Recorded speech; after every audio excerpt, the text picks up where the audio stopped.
Gordon, today I have a good question for you. Many people fancy about shamanic healing, shamanic music. So can you tell us, explain to us what's shamanic music or shamanic instruments?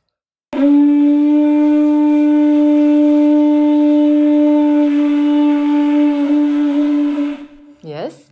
Well, massive subject matter that we've got a very short time to talk about in, but I think... And also demo.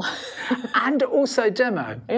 Yeah, because we have actually got, viewers, a few instruments with a shamanic background to them to demonstrate to you, which I think is probably the most interesting part. But I think before we back up, we need to, what on earth is shamanism? What is a shaman and what do they do? And in answering the question what shaman is a very big question. We focus on shamanic music or shamanic instruments.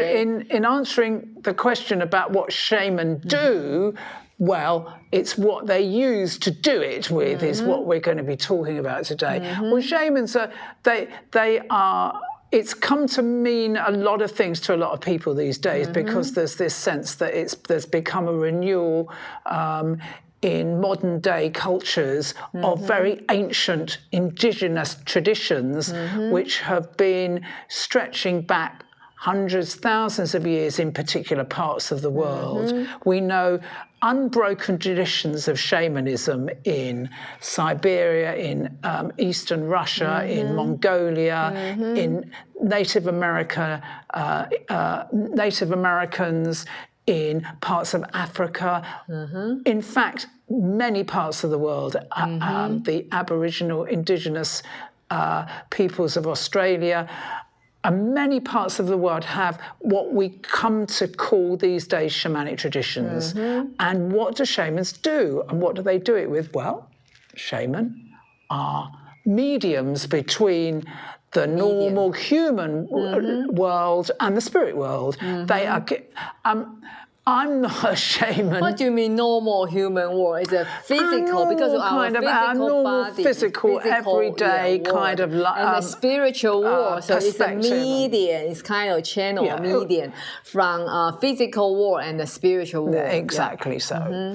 And I'm not a shaman and I don't profess to have any particular insight into that cultural tradition, but I feel an affinity to shaman through playing the gongs because I feel very powerfully that the kind of transitions... Okay, what's the shamanic, sorry to interrupt, what's the shamanic music or shamanic instrument for shaman?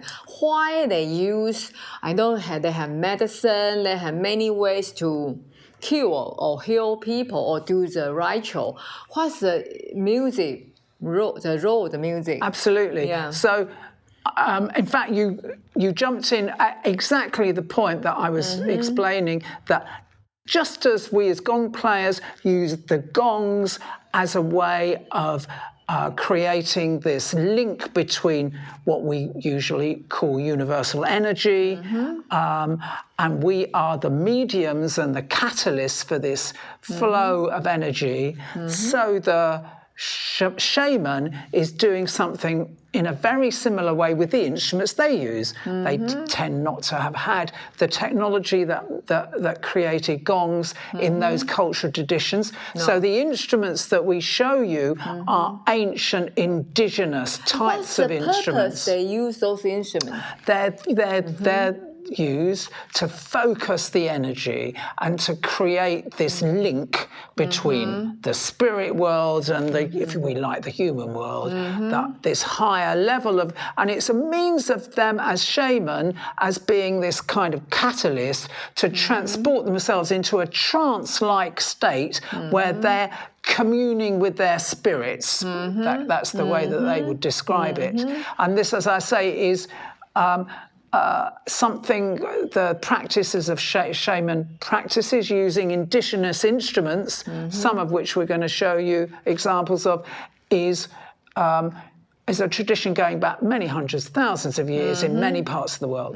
If you are fancy about the instrument of shamanic music or shamanic instruments, we have a concert recently, so you can see the check the QR code there, and you can experience all the instrument and the music yourself in the quite medium-sized room, so you can hear it not only from the camera, from your mobile or your iPad.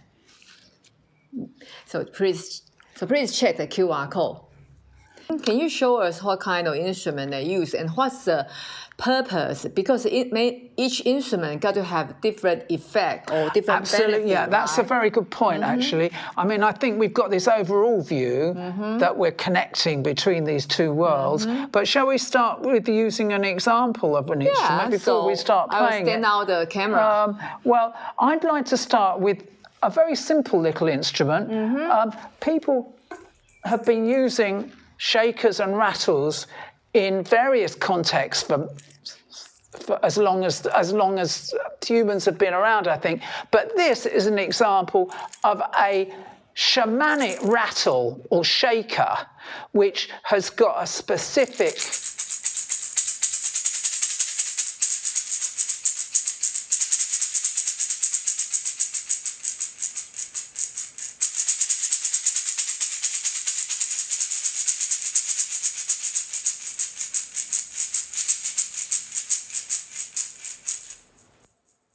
This has got a specific function. I haven't been told this by anybody, but I have a sense of having used it, that it's a kind of an energy clearing tool. It cuts through any negative or energies in a space and creates an environment in which we can actually start working with as I said earlier, connecting with the spirit world. So this is, I feel, as it has a really beautiful energy clearing function. It's also very good at grounding. When we've used it in sound healing sessions, it's not only very handy at the beginning of a practice to just shake over somebody's body, to just get rid of any, clearing out the sort of psychic cobwebs from their physical being. And then at the end, perhaps as a kind of a slower way of bringing them back and grounding them. It's a wonderfully powerful, very simple little instrument, but a very powerful little tool I've discovered in using it. I had no idea that it had this function when I first picked it up, and I've learned a lot just by using it. The next one, okay, very ancient they are. I think, again, this is an instrument which, this is a conch shell, a big, beautiful shell. Many conch shells are beautiful, as well as sounding amazing. Basically, all that's happened to this from when it was picked up off the beach or wherever it was located is that the sharp end has been cut off and it's created a mouthpiece. And this creates this wonderfully powerful, again, I would call it energy clearing, energy summoning sound.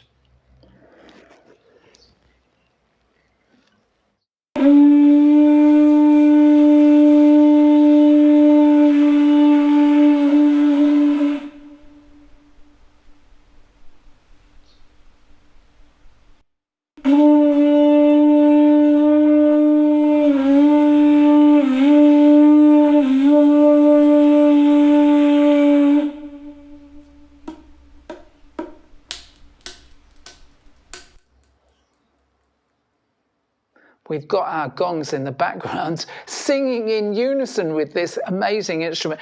Very powerful.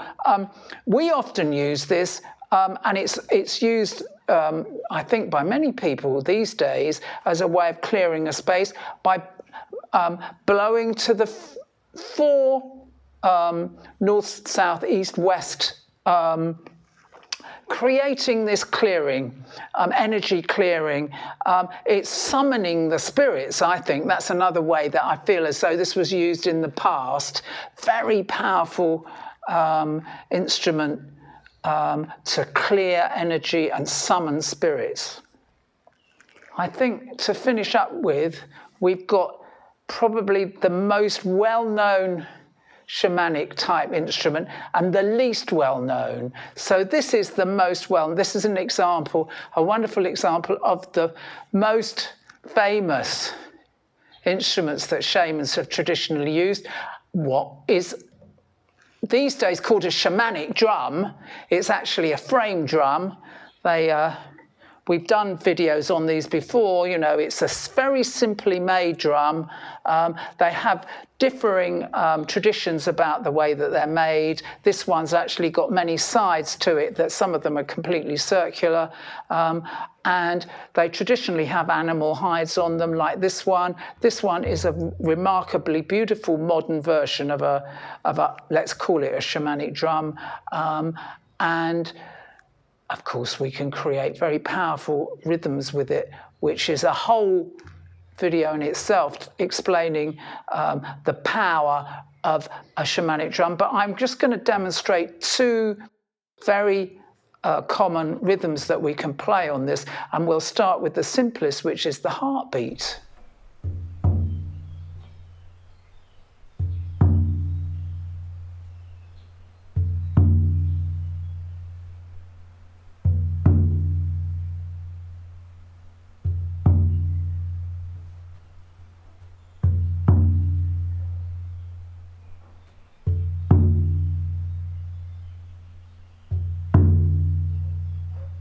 And then a slightly more, so this is obvious. It's coming. We're coming into some sort of linking together of the sound with the sound of the drum with the sound of our heartbeat. I think that's pretty self-explanatory, the power of that. So this one's a slightly more, rather more energetic. Eagle beat, we call it.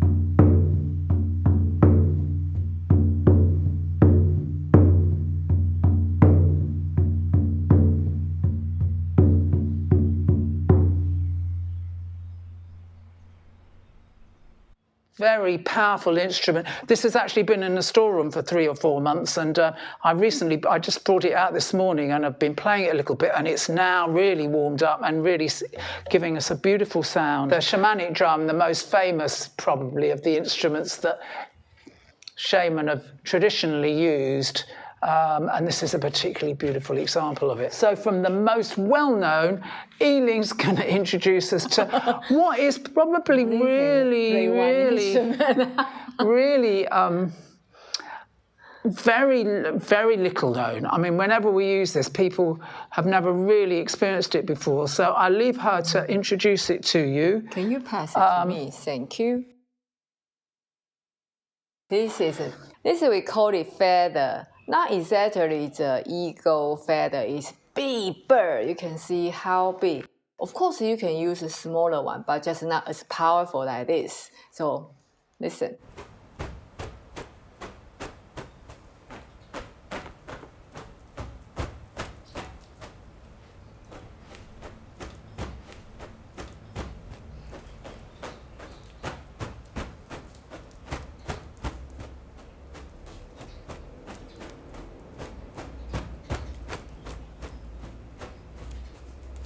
Actually, this is a very powerful instrument to purification the room, the space. Every time when I play this, I can feel that because the air, the tornado air, is very powerful. And although maybe people far away, they can't hear it properly, but it can create the corridor to, a ripple going out. Yes, so it's very effective. I'm going to come back in. So do you have any comments or any want to put on?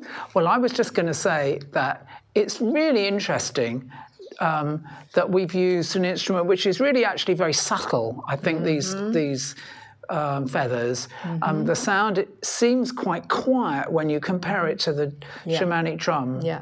But the interesting thing, Yiling, I think, is that when we often use these two instruments together, Yiling will play the feathers and I'll play this drum.